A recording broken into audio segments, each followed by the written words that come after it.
La Universidad Nacional de Tumbes, Facultad de Ciencias Económicas, Escuela Profesional de Contabilidad, en esta oportunidad les presenta un tema muy importante, que es la NIA 240, responsabilidad del auditor en la auditoría de estados financieros con respecto al fraude.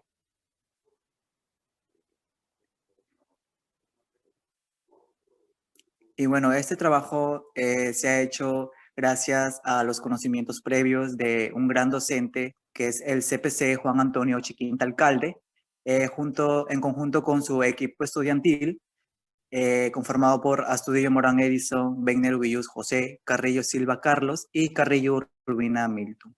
Esperamos desde ya su debida atención.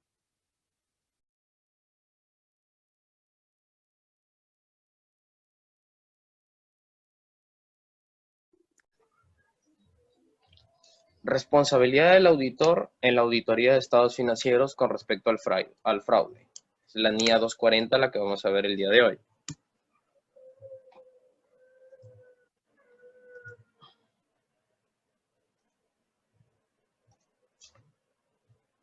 Alcances de esta NIA. Esta norma internacional de auditoría trata de la responsabilidad que tiene el auditor con respecto al fraude en la auditoría de estados financieros. En concreto, desarrollamos la forma de cómo debemos aplicar la NIA 315 y la NIA 330. La NIA 315 habla de la responsabilidad y la valoración de los riesgos de incorrección material en los estados financieros, donde se manejan los riesgos de errores de importancia relativa. En la NIA 330 vemos cómo se establecen los procedimientos para dar resolución a los riesgos de incorrección material en los estados financieros.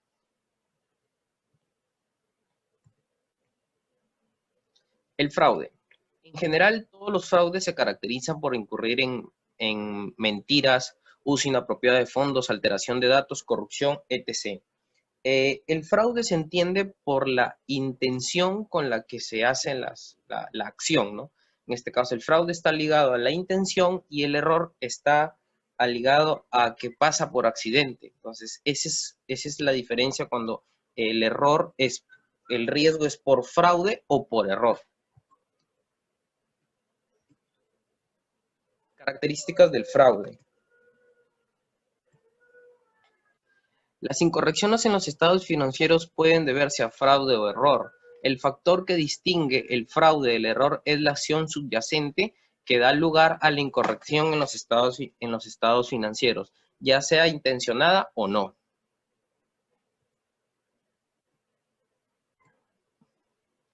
Para el auditor son relevantes dos tipos de incorrecciones materiales. Las incorrecciones materiales debidas a información fraudulenta, que está ligada a la documentación falsa, etcétera, ¿no? Y también está la incorrección debida a una apropiación indebida de activos, que viene a ser la malversación de activos, ¿no? Que está ligada al desfalco, al robo de activos fijos, a los pagos indebidos de supuestos proveedores, o etcétera.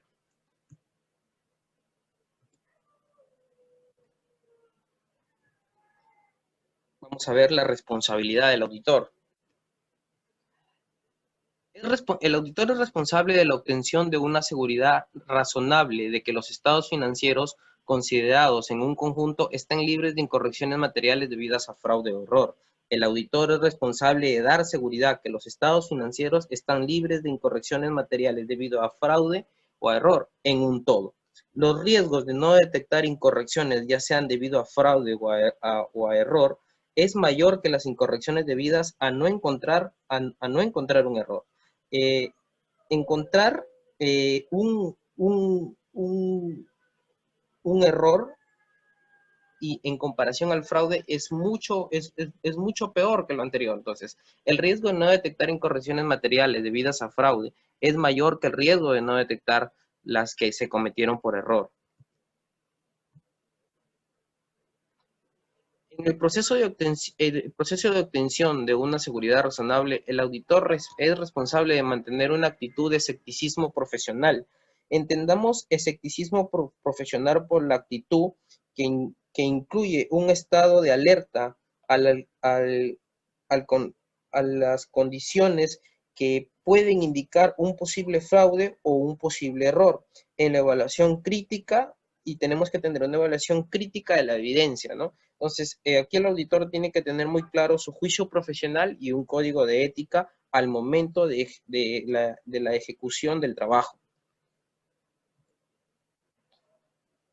Los objetivos: identificar y valorar los riesgos de incorrección material en los estados financieros debido a fraude.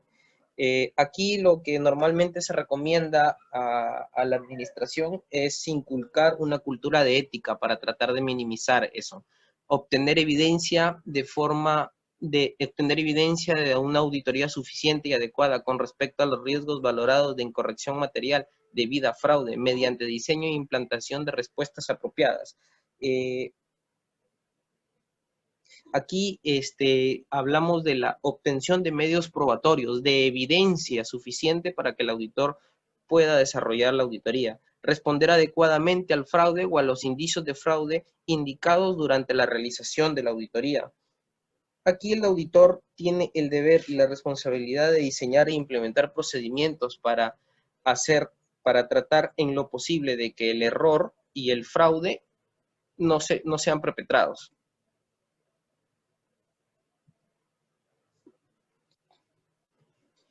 Identificación y valoración de los riesgos de incorrección material debida a fraude.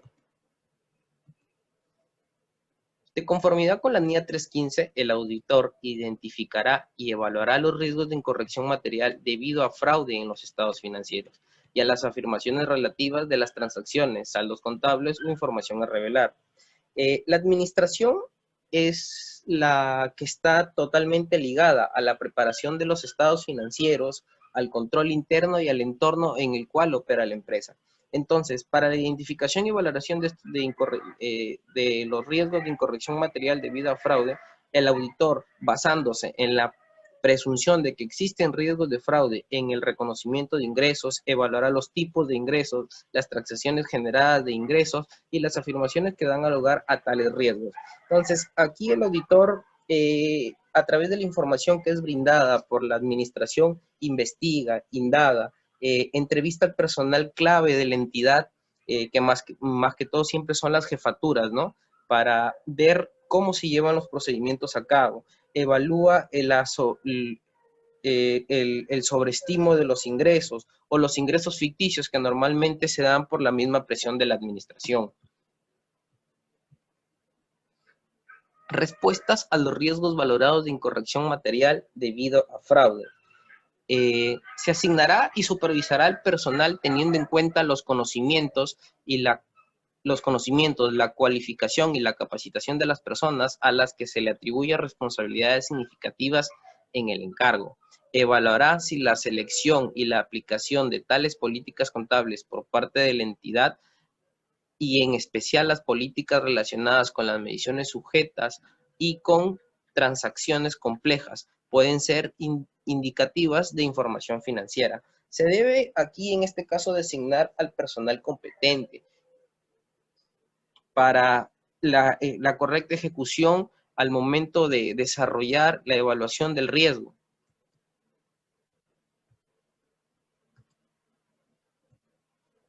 Evaluación de evidencia de la auditoría. El auditor evaluará si los procedimientos analíticos se aplican en una fecha cercana a la finalización de la auditoría para alcanzar una conclusión global sobre si los estados financieros son congruentes con el conocimiento que el auditor tiene de la entidad. El auditor en este caso debe planear y diseñar procedimientos adicionales. Si el auditor identifica una incorrección, evaluará si es indicativa fraude. Si existe tal indicio, el auditor evaluará las implicaciones de la incorrección en relación a otros aspectos de la auditoría. En este caso también el auditor puede ayudarse de un análisis detallado y de programas que le permitan tener una seguridad razonable sobre la evaluación de la auditoría. Imposibilidad del auditor para continuar en el cargo. Si como consecuencia de una incorrección debida a fraude o indicios de fraude, el auditor se encuentra en unas circunstancias excepcionales que lleven a poner en duda su capacidad para seguir realizando la auditoría, se determinará la responsabilidad a profesionales y legales aplicables en función a las circunstancias. Se considerará si procede renunciar al cargo, si las disposiciones legales o reglamentarias aplicadas así lo permiten. Manifestaciones escritas. Han revelado al auditor a su conocimiento de un fraude o indicios de fraude que afectan a la entidad y que en él estén implicados la dirección y empleados u otras personas. Las manifestaciones escritas, la responsabilidad recae sobre la entidad, porque ellos son los encargados de diseñar, implementar y mantener el control interno en la administración. Ellos tienen total control de los resultados, de la valoración de los riesgos a través de los estados financieros. Conocen en este caso o tienen las sospechas de un fraude, entonces tienen un alegato supuestamente de fraude que involucran a los estados financieros. Es de esta manera que reconocen la responsabilidad en el diseño de la implementación y el mantenimiento del control interno para prevenir y detectar el fraude. Comunicaciones a la dirección y a los responsables del gobierno de la entidad.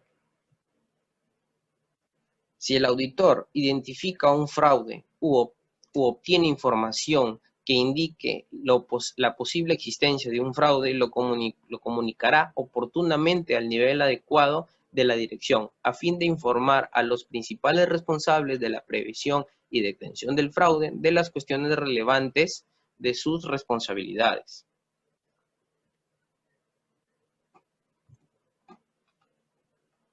Si el auditor identifica una incorrección, evaluará si es indicativa fraude. Si existe tal indicio, el auditor evaluará las implicaciones de la incorrección en relación a otros aspectos de la auditoría. En este caso también el auditor puede ayudarse de un análisis detallado y de programas que le permitan tener una seguridad razonable sobre la evaluación de la auditoría. Imposibilidad del auditor para continuar en el cargo. La imposibilidad del auditor para continuar en el cargo se retira debido a probablemente se retire de llevar a cabo la auditoría por un posible fraude o a indicios que la administración esté involucrada, ¿no? Si como consecuencia de una incorrección debida a fraude o a indicios de fraude, el auditor se encuentra en unas circunstancias excepcionales que lleven a poner en duda su capacidad para seguir realizando la auditoría, se determinará la responsabilidad a profesionales y legales aplicables en función a las circunstancias. Se considerará si procede renunciar al cargo, si las disposiciones legales o reglamentarias aplicadas así lo permiten. Manifestaciones escritas. Han revelado al auditor a su conocimiento de un fraude o indicios de fraude que afectan a la entidad y que en él estén implicados la dirección y empleados u otras personas. Las manifestaciones escritas, la responsabilidad recae sobre la entidad, porque ellos son los encargados de diseñar, implementar y mantener el control interno en la administración. Ellos tienen total control de los resultados, de la valoración de los riesgos a través de los estados financieros. Conocen en este caso o tienen las sospechas de un fraude, entonces tienen un alegato supuestamente de fraude que involucran a los estados financieros. Es de esta manera que reconocen la responsabilidad en el diseño de la implementación y el mantenimiento del control interno para prevenir y detectar el fraude. Comunicaciones a la dirección y a los responsables del gobierno de la entidad. Si el auditor identifica un fraude u obtiene información que indique la posible existencia de un fraude, lo comunicará oportunamente al nivel adecuado de la dirección, a fin de informar a los principales responsables de la previsión y detención del fraude de las cuestiones relevantes de sus responsabilidades.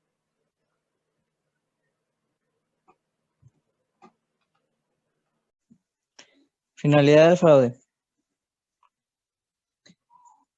La finalidad del fraude financiero es que busca desorientar a inversionistas, acreedores, accionistas, al Estado y a la sociedad. En general, distorsionando los estados financieros generalmente en dos sentidos. En el sentido de aparentar fortaleza financiera y en el otro sentido aparentar debilidad financiera. Aparentar fortaleza financiera.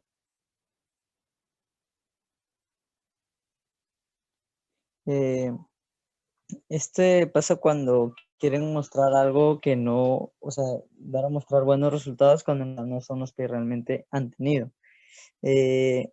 Algunas compañías optan por recurrir a manipular sus estados financieros, los maquillan, como comúnmente se conoce, para así aparentar fortaleza financiera. ¿Y esto en qué los beneficia? En que los hace más atractivas para inversionistas, bancos, proveedores, entre otros. O sea que aquí ya se ven como una empresa fuerte,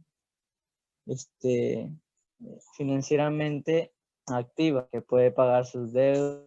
Simplemente es una empresa que va a seguir por varios años más. Para lograr esto, lo que se hace es sobrevalorar activos y sobrevalorar ingresos y subvalorar pasivos y gastos.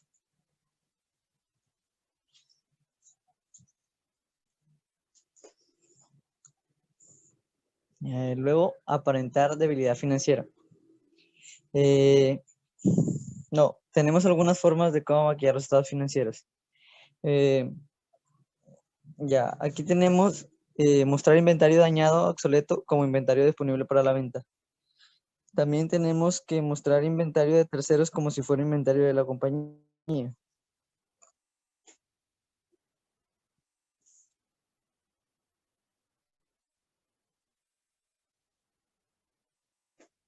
Mostrar propiedad, planta y equipo que no existe o que no es de propiedad de la compañía. También mostrar planta y equipo dañado o obsoleto como si estuviera en buen estado. Esto lo hace para tener una fortaleza financiera basada en sus activos, con lo que, por ejemplo, se podría hacer más atractiva para los bancos que podrían brindarle préstamos al fin de que estos bancos se garanticen con su planta de equipo, pero en realidad esto no sería posible porque están obsoletos. Esconder pasivos, préstamos, cuentas por pagar a proveedores, provisiones por demandas en contra, etc. También ventas ficticias con compañías vinculadas y estimados de ingresos por encima de la realidad.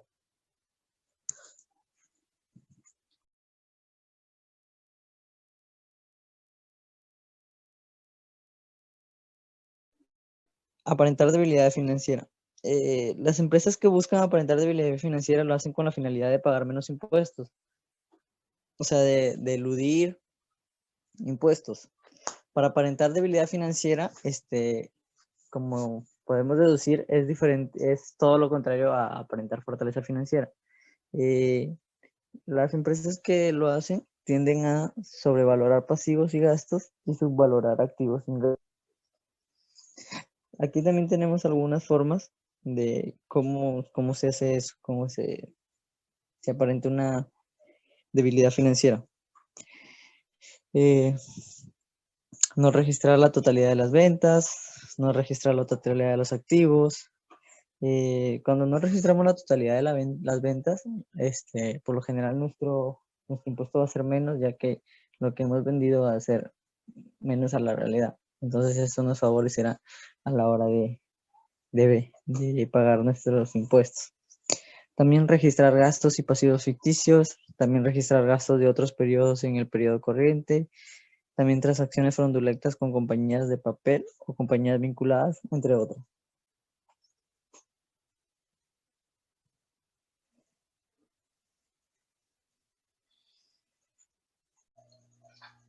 Gracias por la atención.